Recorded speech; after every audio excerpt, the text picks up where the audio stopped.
Ako si Catherine Malabat, solo parent ng Kapatan. Meron po kaming naihandang mga tanong. So ang unang tanong po, paano mo hinaharap ang mga hamon ng pinansyal sa pagiging solo parent ng Tugigaraw? Sa pamamagitan ng pagtatrabaho ko, ito, as a dealer ng Dimsum Panda, ng Dimsum Panda dito sa Vargas. Ilang taon na po ba kayo nagbebenta ng dimsum po? 7 years. May mga nare-receive po ba kayong tulong pinansyal galing sa ating gobyerno dito sa ating Tugigaraw? Kung minsan meron, kaya lang ang ginagawa ko kasi may mga mas nangangailangan pa kaysa sa akin, doon ko na lang dinibigay yung para sa akin. Like yung ayuda, sa kanila ko na lang binibigay. Kasi hindi kasi lahat ng solo parent nabibigyan. Meron lang yung pinipili. So yung mga para sa akin na pwede sa yun na lang binibigay ko. So bali, yung kinikita nyo po dito is sapat na po ba para buhayin yung inyong mga anak po? Kung tutuusin, kulang nasa pagmamanage na lang yun ng expenses ng mga bata.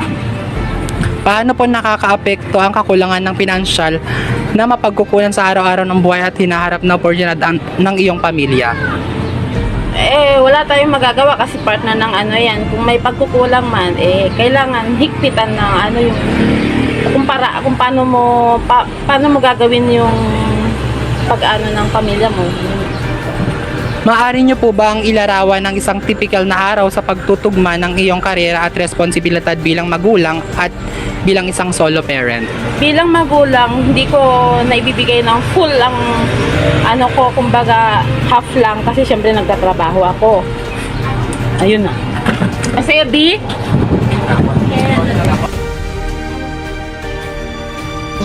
Bukod sa pag-aalaga sa iyong mga anak, ano pa po ang mga bagay na mahilig nyong gawin? Syempre pa, as a mother, na mo yung mga bata pag mga pangangailangan nila. Kailangan ayusin mo, di ba? Kasi mga damit nila, mga bibili ka ng mga damit nila. Kasi lalo na sa akin, hindi ka na maasikaso yung nila. Ang ginagawa ko naman, dahil meron tayong pampagaan ngayon na yung Shopee, Lazada, doon na ako, hindi na ako umiikot-ikot. Yun na lang. Kasi syempre ako, pag 24 hours ako sa trabaho, kasi 24 hours yung trabaho ko. Kinabukasan, uuwi ako, tutulog ka na lang. Yung banding mo na lang sa mga bata mo is, katabi mo na siya matutulog. Kayo dito, tulog tayo. Mga ganun-ganun. Paano nyo po na pagsasabay yung trabaho nyo at pagiging ina po? Pagiging ina naman, di naman Always naman, kita mo naman sa akin, di ba dinadala ko sila. So, parang banding-banding lang, parang pag nasa nandun sila, doon kaming tatlo, lalo pag wala silang pasok, doon kaming tatlo. Pag uwi, sabay-sabay kami uuwi dito. Sumagi na po ba sa isipan nyo na sumuko po? Hindi naman, kasi strength ko yung dalawang anak ko Kasi once na sumuko ako, ano mangyayari sa mga anak ko, di ba? Kasi ikaw yung tatay at nanay nila, susuko ka pa.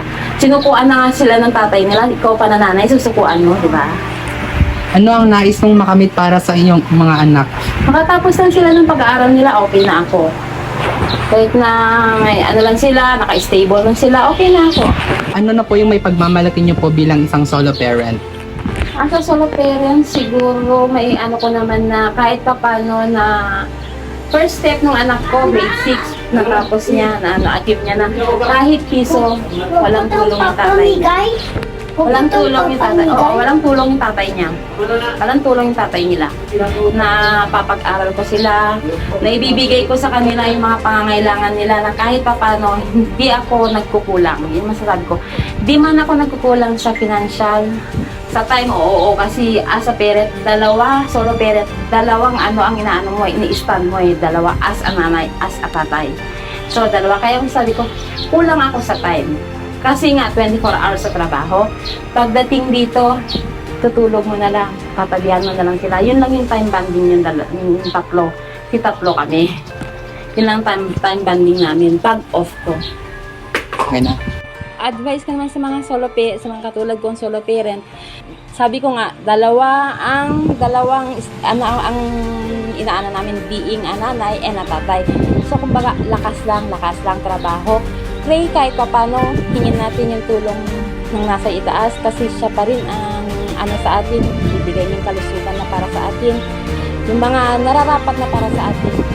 Yun lang sa kanya, being strong.